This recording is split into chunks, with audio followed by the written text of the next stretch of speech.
Hello, students. Today we are going to take Chapter 9 The Bond of Love by Kenneth Anderson from the book Beehive. Now, something about the author. Kenneth Anderson was born on 8 March 1910. He was an Indian born British writer and hunter.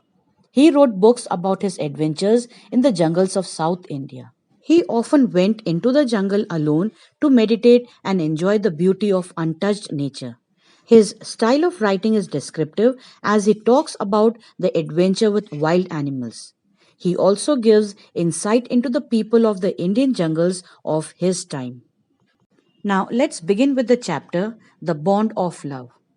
Now, love is the thread which binds the whole world. And this feeling of love and compassion can be seen among fellow human beings, among animals, and between human beings and animals.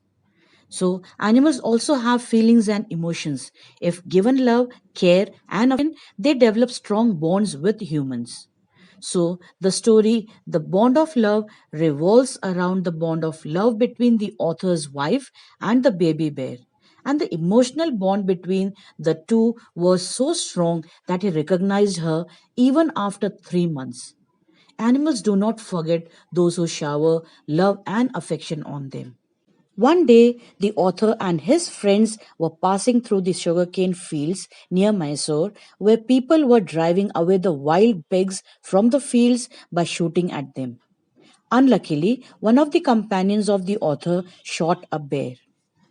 When they came near the fallen animal, they saw a baby bear riding on his mother's back. The little bear ran around the body of his dead mother. He was making a pitiful noise. The writer tried to catch the cub, but it ran away into the fields. Then the writer and his friends caught it and put the bear into a gunny bag and brought it to Bangalore. The author presented the baby bear to his wife. She was really delighted. The cub was a male, so she named it Bruno. The author's wife loved Bruno and looked after him like her own son. Bruno soon took to drinking milk from a bottle. He started eating and drinking a lot of things. He ate porridge, vegetables, fruit, nuts, meat, rice, eggs, etc.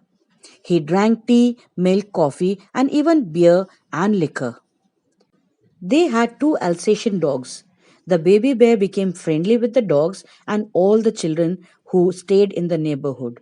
He enjoyed himself freely. He spent his time playing and running into the kitchen and going to sleep in the beds of the author and his wife.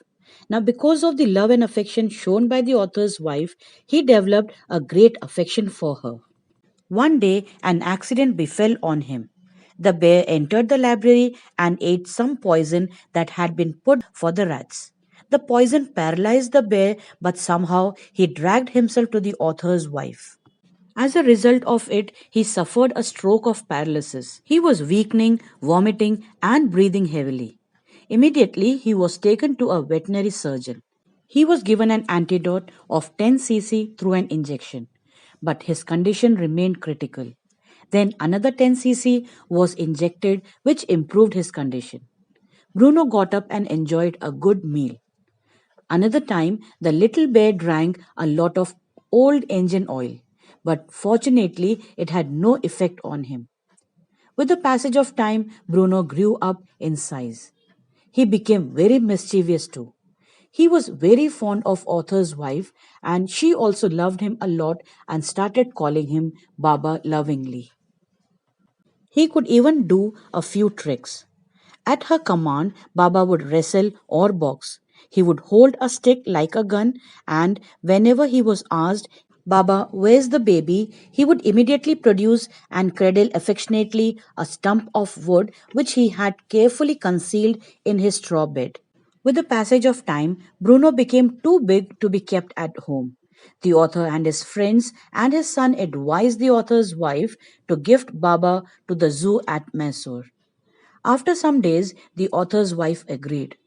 A letter was sent to the curator of the zoo and he agreed to take the bear. Baba was sent to the Mysore Zoo in a cage. The author's wife felt sad and cried for the first 2 days. She even refused to take food. She wrote many letters to the curator of the zoo asking about the condition of Baba. Baba was also unhappy at the zoo. He also refused to take food and looked sad.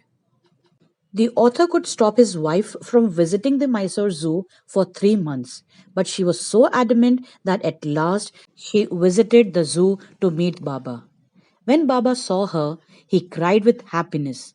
The author's wife also ran up to him and patted him.